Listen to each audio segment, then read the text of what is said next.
আমাদের মাঝে একটি আয়াত রেখে দিয়েছেন, যেটি সর্বশ্রেষ্ঠ ফরিয়াদ রবের দরবারে।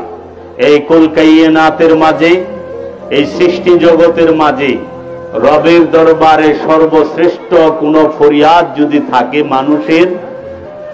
কোন মানুষের যদি সর্বশ্রেষ্ঠ ফরিয়াদ থাকে, সর্বশ্রেষ্ঠ চাওয়া থাকে, সেই চাওয়াটির নাম কি?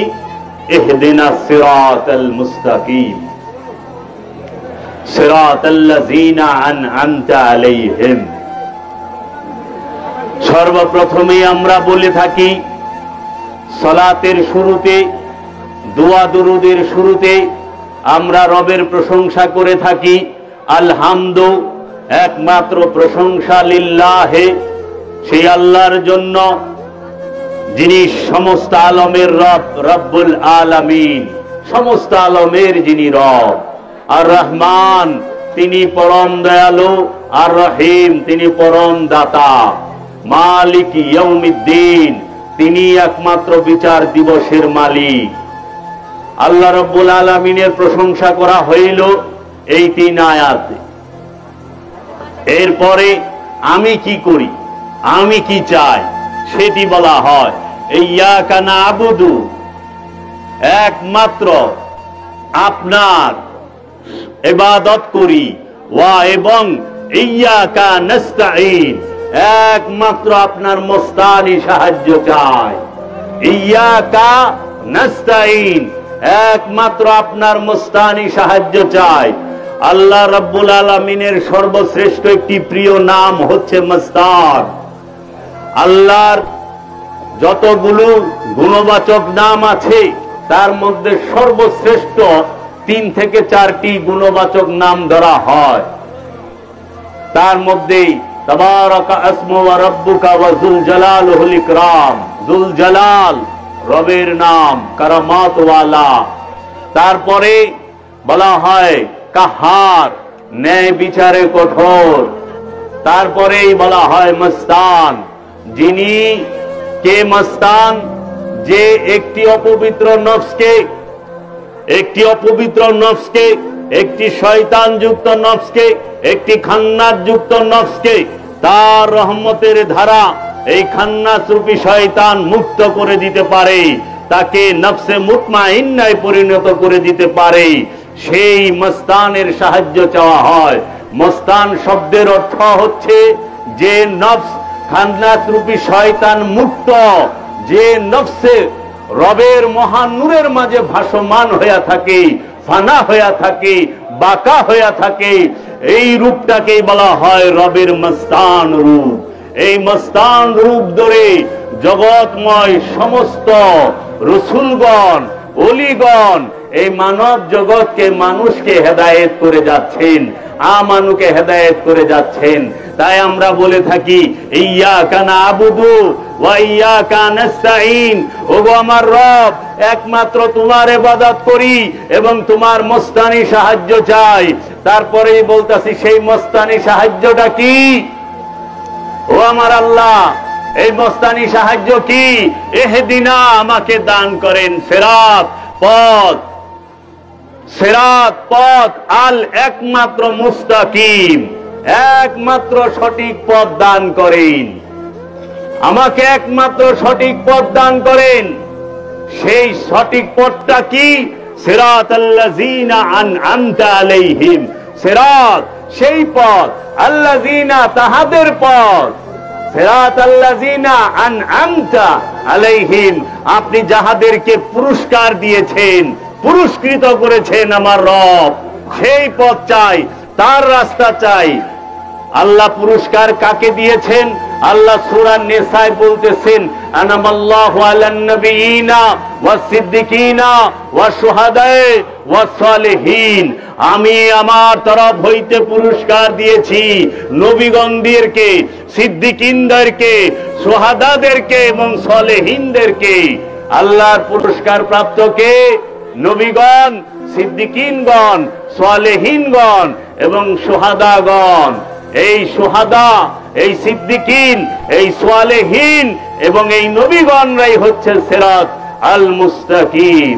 তারপরেই বলতেছে গায়রিল মাগদুবি আলাইহিম ওয়ালাদ-দাল্লিন, যাহারা আপনার কাছে বিপথগামীও নয় এবং পথভ্রষ্টও নয়।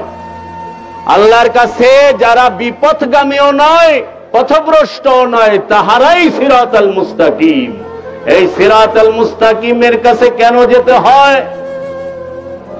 সিরাতাল মুস্তাকিমের কাছে কেন যেতে হবে? আর এই সিরাতাল মুস্তাকিম কারা? এই সিরাতাল মুস্তাকিম হচ্ছেন প্রত্যেকটা ওলিয়ে কামেল। প্রতিটা ওলিয়ে কামেল হচ্ছেন সিরাতাল মুস্তাকিম। প্রতিটা ওলিয়ে কামেল হচ্ছে সিরাতাল মুস্তাকিম। এই সিরাতাল মুস্তাকিমই হবে আপনার ইমাম, এই সিরাতাল মুস্তাকিমই আপনার রাসূল, এই সিরাতাল মুস্তাকিমই আপনার হাদী, এই সিরাতাল মুস্তাকিমই আপনার কান্ডারি। এর জন্য সর্বশ্রেষ্ঠ ফরিয়াদ কি? আল্লাহ, ওগো আমার রব, আমাকে একজন কামেল মুর্শিদ দান করো, সিরাতাল মুস্তাকিম দান করো। আপনি সালাতে দাঁড়ায় দাঁড়াই চাইতেছেন কি আল্লাহর কাছে? হে আমার আল্লাহ, আপনি তো বলেন নাই যে আমাকে ধন সম্পদের পথ দেখাও। কেউ কি বলছেন আল্লাহ আমারে ধন সম্পদের পথ দেখাও, আমাকে দুনিয়ার পথ দেখাও, আমাকে বড় লোক হওয়ার পথ দেখাও, আমাকে দুঃখ দুর্দশা দূর করার পথ দেখাও? না। আপনি কি বলছেন আল্লাহকে যে আল্লাহ তুমি আমাকে ক্ষমতার পথ দেখাও, কোন রাস্তায় হাঁটলে আমি ক্ষমতাবান হব? তুমি আমাকে শক্তির পথ দেখাও? না। আপনি কি চাচ্ছেন আগে বুঝেন। সিরাতাল মুস্তাকিম, সারা জীবন নামাজে দাঁড়ায় চাইলেন ইহদিনাস সিরাতাল মুস্তাকিম, কিন্তু বুঝতে পারলেন না সিরাতাল মুস্তাকিম কি। নামাজ থেকে বের হয়ে আইসাই ওলি আল্লাহর বিরুদ্ধে কথা বললেন, রসুলের শানের বিরুদ্ধে কথা বললেন, রসুলের মানের বিরুদ্ধে কথা বললেন। তার মানে আপনি বুঝতে পারেন নাই যে আপনি আল্লাহর কাছে চাইছেন কি আর বাইরে কইলেন কি। বুঝার অভাব। সিরাতাল মুস্তাকিমের কাছে কেন যেতে হবে? একমাত্র নফসের পবিত্রতার জন্য। তাই আমার মুর্শিদ কালান্দার বাবা জাহাঙ্গীর বলেছেন, বাবা জান শুনিয়া রাখো, কুরআনে শত শত আদেশ উপদেশ নির্দেশ যাহা কিছু আছে, সকল উপদেশের একমাত্র মূল উদ্দেশ্য, মূল হচ্ছে কি? আপন নফস থেকে খান্নাস রূপী শয়তানকে মুসলমান করো, আমিত্ব ত্যাগ করো, নফসকে পবিত্র করো। একমাত্র উপদেশই হচ্ছে খান্নাস রূপী শয়তান হতে মুক্তি নাও। হে নফস, খান্নাস রূপী শয়তান হতে মুক্তি নাও। কোন নফসের সাথে খান্নাস রূপী শয়তান মিশে থাকে? দুইটি নফসের সাথে, একটি জিনের নফস আর একটি ইনসানের নফস। জিন এবং ইনসানের নফসের সাথে শয়তান মিশে থাকে। সেই শয়তান কিভাবে মিশে থাকে? দলিল কোথায়? কোরআনে সূরা নাসের মধ্যে আল্লাহ বলতেছেন, আল্লাযী ইউওয়াসউইসু ফি সুদুরিন নাস মিনাল জিন্নাতি ওয়ান নাস। মানুষের মাকামে সুদূরের মধ্যে, অন্তরের মধ্যে, হৃদয়ের মধ্যে, কলবের মধ্যে শয়তান বসিয়া থাকে, শয়তান মিশিয়া থাকে। আল্লাযী ইউওয়াসউইসু ফি সুদুরিন নাস,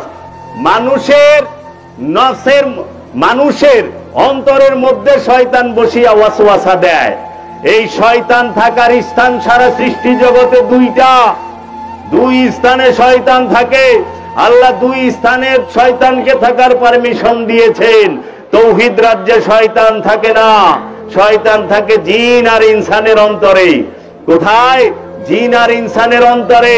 জমিনে শয়তান থাকে না, নদীতে শয়তান থাকে না, পাহাড়ে শয়তান থাকে না, পর্বতে শয়তান থাকে না, আসমানে শয়তান থাকে না, পশুর সাথে শয়তান থাকে না, পাখির সাথে শয়তান থাকে না, লৌহ কলমের কোথাও শয়তান থাকে না। দুইটা স্থান ছাড়া শয়তানকে থাকার স্থান আল্লাহ রাব্বুল আলামিন দুইটি জায়গা দিয়েছেন, জিনের অন্তর আর মানুষের অন্তর।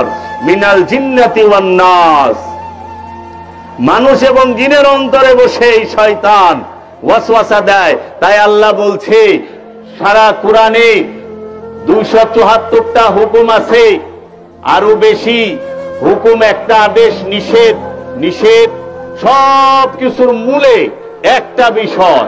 সেটা কি? তোমার নফস হইতে খান্নাস রূপী শয়তানকে তাড়িয়ে দাও অথবা মুসলমান করে নাও।